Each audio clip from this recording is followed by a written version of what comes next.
President Joe Biden has dropped out of the U.S. election race and announced his support for Vice-President Kamala Harris as the Democratic Party's nominee.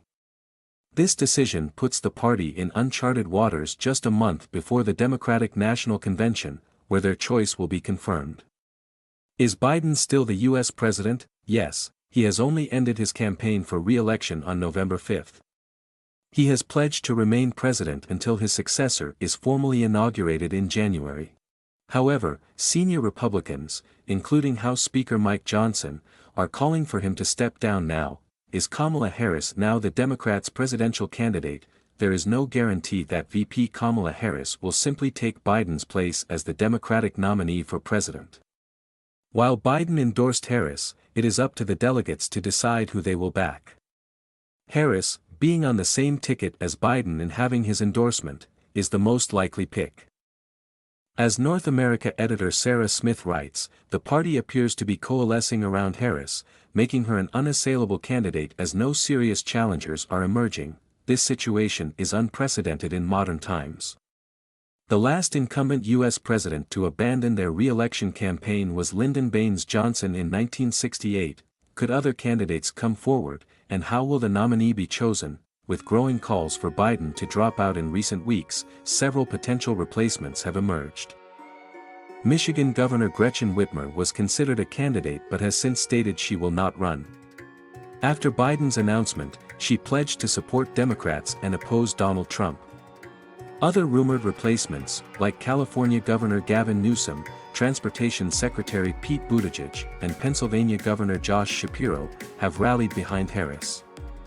The Democratic National Convention is scheduled to begin on August 19. If the party does not unite behind a single candidate, it could lead to an open convention where delegates can vote for multiple candidates. Candidates need signatures from at least 300 delegates, no more than 50 from one state, to appear on the ballot. Initial voting would occur among the 3,900 pledged delegates. If no candidate wins a majority in the first round, additional rounds including superdelegates, party leaders, and elected officials would take place until a nominee is chosen. To secure the nomination, a candidate needs 1,976 delegate vote. How does the winning candidate choose their VP? The VP selection process is less formal than choosing the presidential nominee. The selected candidate is generally accepted as the running mate.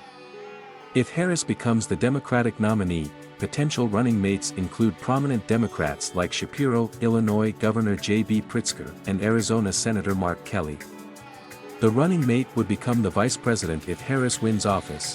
What happens with the money pledged to Biden? Since Harris was part of Biden's ticket, campaign finance experts suggest nearly $100 million he raised could go to her if she becomes the nominee. Dara Lindenbaum, a Federal Election Commission commissioner, told the New York Times this is clear.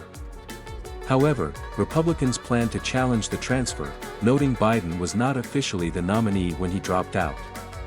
If the nominee is someone other than Harris, the fate of the funds is unclear. Thanks for watching.